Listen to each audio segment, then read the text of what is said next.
धृतराष्ट्र, पांडु और विदुर के जन्म की कथा। महाभारत कथा।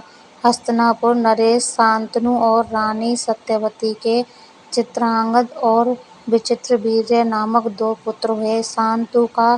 शांतनु का स्वर्गवास चित्रांगद और विचित्रवीर्य के बाल्यकाल में ही हो गया था, इसलिए उनका पालन पोषण भीष्म ने किया। भीष्म ने चित्रांगद के बड़े होने पर उन्हें राजगद्दी पर बैठा दिया, लेकिन कुछ ही काल में गंधर्वों से युद्ध करते हुए चित्रांगद मारा गया।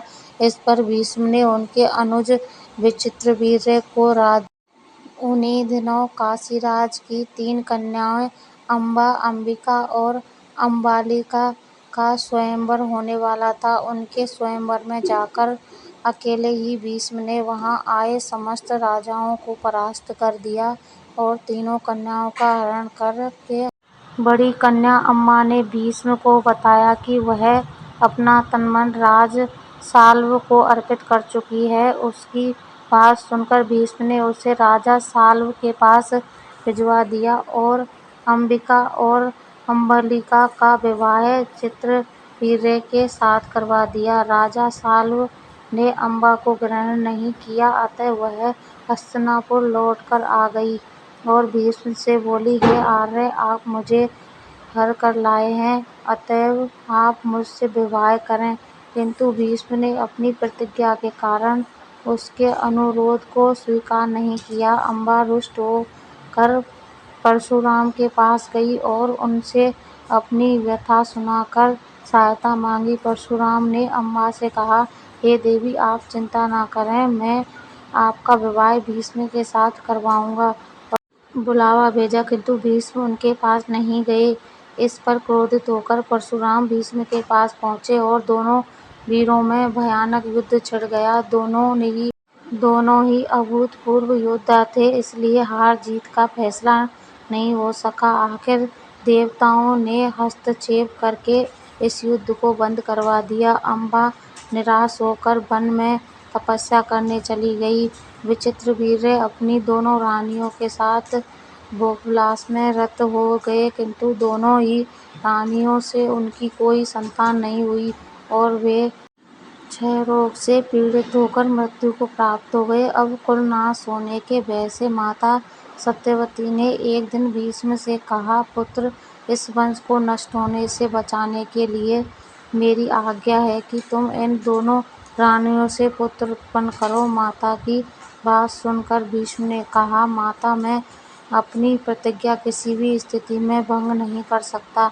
यह सुनकर माता सत्यवती को अत्यंत दुख हुआ। तब उन्हें अपने श्रेष्ठ पुत्र वेदव्यास का स्मरण किया। स्मरण करते ही वेदव्यास वहां उपस्थित हो गए। सत्यवती उन्हें देखकर बोली, हे पुत्र, तुम्हारे सभी भाई निसंतान ही स्वर्गवासी हो गए, अतः मेरे वंश को नाश होने से बचाने के लिए मैं तुम्हें आज्ञा देती हूँ कि तुम नियोग विधि से उनकी पत्नियों से संतान उत्पन्न करो। वेदव्यास उनकी आज्ञा मानकर बोले, माता, आप उन दोनों रानियों से कह दीजिए कि वो मेरे सामने से निवस्त्र होकर गुजरें, जिससे कि उनको गर्भ धारण होगा। सबसे पहले बड़ी रानी अंबिका, फिर छोटी रानी अम्बालिका गई, पर अंबिका ने उनके तेज से डरकर अपने नेत्र बंद कर लिए, जबकि अम्बालिका वेदव्यास को देखकर भय से पीली पड़ गई। वेदव्यास लौटकर माता से बोले, माता, अंबिका का बड़ा तेजस्वी पुत्र होगा, किंतु नेत्र बंद करने के दोष के कारण वह अंधा होगा, जबकि अम्बालिका के गर्भ से पांडु रोग से ग्रसित पुत्र पैदा होगा। यह जानकर इससे माता सत्यवती ने बड़ी रानी अंबिका को पुनः वेदव्यास के पास जाने का आदेश दिया।